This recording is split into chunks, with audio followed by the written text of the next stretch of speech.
the best reaction possible. So I wouldn't be surprised to see Foxer, a game up, just try to pull out something nasty and try to end the series right here and go on to the round of 16.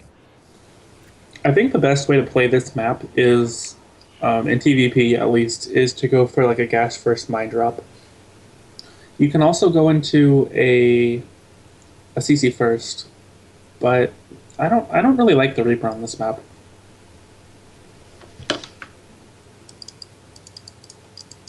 And by that I mean like a Reaper expand, not the craziness we saw last game. Yeah. Um, I don't know. As a Terran, in my opinion, Terran should always make a Reaper just to scout for. He might try to do something crazy to me. He might try to do the proxy gateway stalker thing and just end the game super quickly. Not that a Mm-hmm. Reaper helps, but a Reaper will be able to do backstabs and kill probes and force a crucial decision making for a potential cheesing player. Yeah, and also with the Reaper on this map, you aren't guaranteed to scout right away, and it takes a while. So it's kind of a gamble. If they are doing something really cheesy and you don't scout their base right away, you kind of just don't have the information you need to stop it. But it looks like Foxer's going to go for that Reaper. Was it 12 racks, 12 gas? Most Okay. definitely. So yeah, and as I noted in the first game of the night, there is this Reaper cliff here from the fourth. So Mm-hmm. pretty much can't hide a building unless you proxy it on purpose.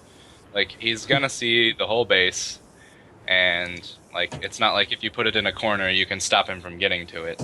Like Yeah, at least not this early. You kind of need like two stalkers and a mothership core to really have a chance to keep the Reaper out. most definitely.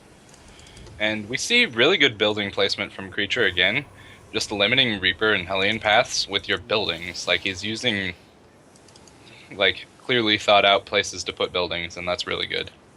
Yeah, the Reaper walls like this map they're good, but I know on like Overgrowth, if you put your pylon or your gateway like by your gas, you can kind of totally shut down any Reaper really early, and then you put your stalker in such a position that they kind of have to walk. They have to take stalker and mothership core fire to scout your base, and they probably won't make it out alive. Definitely.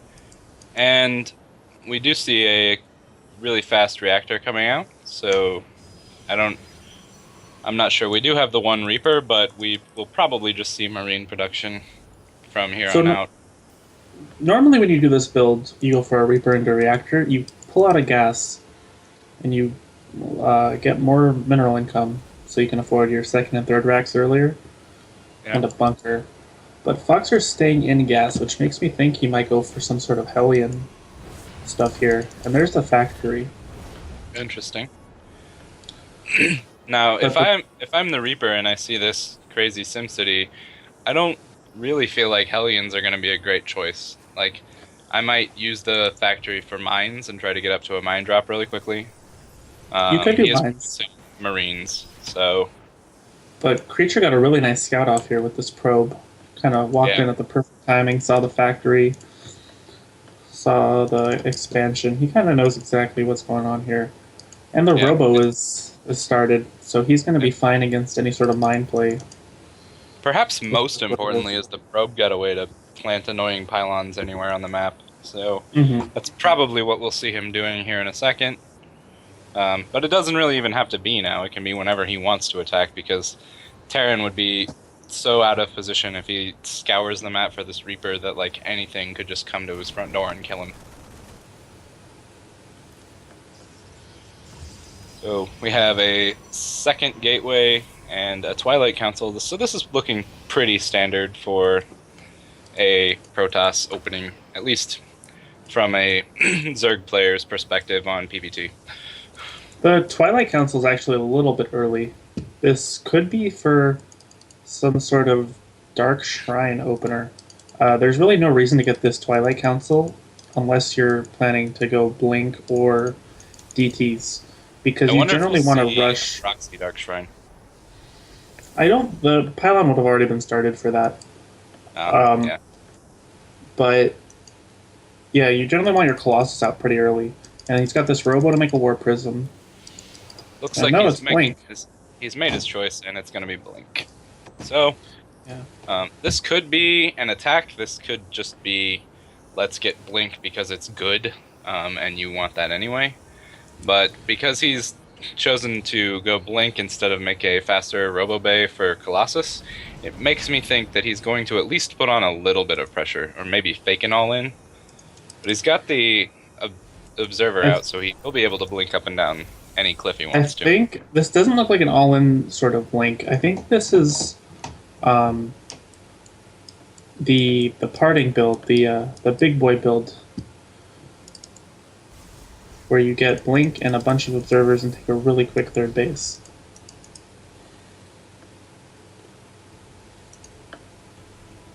Interesting thought.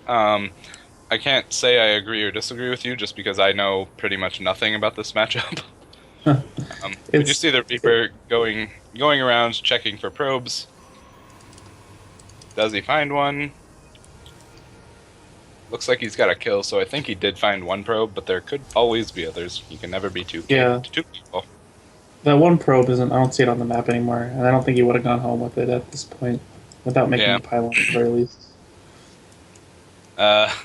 The Observer does see this drop coming out, so I wonder if he's just going to try to bait the drop into coming out and then killing the medevacs and preventing anyone from leaving. So he might just blink under this right now. Blink is done in 5 seconds. But he does get the full unload off. He does get a nice position on the ramp with the Widow Mines. So he's going to have to be defending this from two very distinct places rather than... Oh, nice snipe on the Observer, too. Mm-hmm. So he's got this disconnection between his bases. So he needs to defend from both sides, and he's just shown Blink. But... nice snipe on that medevac. Gets the Widow Mines. He is definitely looking pretty good here in the defense. This Widow Mine will go off without killing anything. And Creature looks like he's in a pretty good spot here. He did reveal Blink, so Foxer's not going to be surprised by anything just coming into his main and killing him. But he's gone and said, you know, that's what you did, and here's what I did, and I'm still alive. And I would even call, even though they're even supply right now, I would say that Protoss has a pretty comfortable lead here, just because that big attack did almost nothing, except force a stressful defense at best. Foxer's third base though is done now, whereas Creature is just now taking his third, and Foxer actually looking to make a planetary at his third base. It's not something we generally see, but his production behind all of this is a little bit delayed. So this big stalker attack, I wonder if he's making a planetary for the snapback aggression. Like, if the planetary was done now, I wonder if the stalkers aren't able to do damage to it. A big stim with his whole army does a lot of damage to his own units, and it does chase down a couple stalkers, and here come the rest of them. Creature probably should have pulled the rest of it back. It's kind of a misstep here, losing a lot of stuff unnecessarily, and the third base is now established for Foxer, and we'll see if he can keep it long enough to... well, obviously he'll be able to keep it because there's nothing coming his way except for this Warp Prism. The Warp Prism is really nice here. No army in the main base for Foxer, so it's going to do a little bit of damage for sure. Warp Prism's necessarily bad against turrets, though, so gotta be careful. It's a hard counter. Yep. So some cute micro here from the SCVs, and despite a lot of lost mining time, he didn't lose that many of them. And he gets the Warp Prism. He did get the Warp Prism. Interesting. And we do see a Dark Shrine on the back of this. Terran's taken a pretty big supply lead, but is supply blocked with no depots in sight. So I wonder if he calls down to does the cheater button for Terran and does one of the two depots are about to finish right now, so a little bit of a supply block, but not too big of a deal. Yeah, but now these two depots are done, and he's pretty much supply blocked again at the next number. Which, you know, I wish Zerg had a button. I forgot an Overlord. Give me some help here. You know. That Overlord's gonna cost 300 minerals though. Yeah, like it does for Terran. Mm-hmm. I guess so. So we see 2 Pretty Colossus. massive. Is that going to be enough to hold this back? Big Doom drop coming. Yeah, the the hallucination was really nice. Phoenix. Yeah. Does he react though? Like he knows he knows it happened, but does he react? If we look at Foxer is still making medevacs here. He's got a second starport building, but his Viking count is non-existent, and actually taking quite a few free shots here. Almost getting a Colossus. He's kind of trying to break into this really defensive posture from this Protoss player. It's really tough, but I would have liked to see maybe a drop come in and try to hit the main, just because it'll pull apart the Protoss player, whose stalker count, really, because he lost them all across the middle of the map, is pretty low. When you know, yeah, but when you know your opponent has Blink Stalkers and your big drop just got scouted with Phoenix, a hallucinated Phoenix, it's really risky to go drop in the main. Yeah, and another drop gets scouted by a Wayward Observer. Mm-hmm.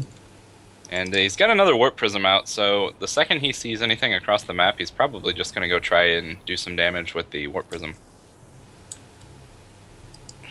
So we do see 2 Stalkers here, but they should go down rather quickly, pulling a lot of the defense, but Protoss still has quite a bit at the front, so not too much opportunity for big damage here. He does just get up and leave, forces an overcharge. Pretty much the standard Terran versus Protoss dance. Trying to race Protoss to AoE to counter the other one.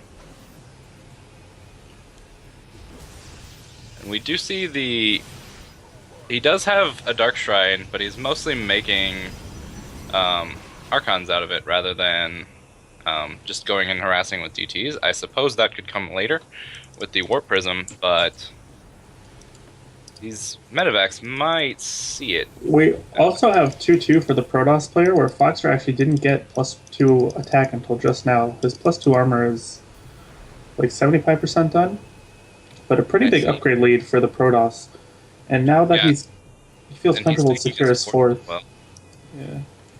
So, it's kind of tough to call. The Terran player is almost maxed out here, and he does see this Warp Prism, which is really crucial. Those are really annoying. Probably my favorite Protoss unit, Warp Prism. Yeah, these Vikings are in the main, but he just doesn't pull them in time. He could have denied that Warp Prism from coming into his base. And we see the turret being the hard counter to the Warp Prism. Yes, very good. Interesting. So I wonder if... So the Protoss is moving out right now. He's got pretty much all he wants in terms of army and tech. He's got Storm, he's got Colossus, he's got Archons. The Ghost count is really low, and there's no... or the Viking count is really low, and there's no Ghosts. So how do you go about defending this if you're... He's just revealed Storm. How do you go about defending this if you're Terran? It's very hard, especially with an upgrade deficit. You need a really nice concave. Which he's not probably going to have. No, it's if you don't already have it set up. Turning around and going home, so... Nice scans. He's everything. Mm-hmm.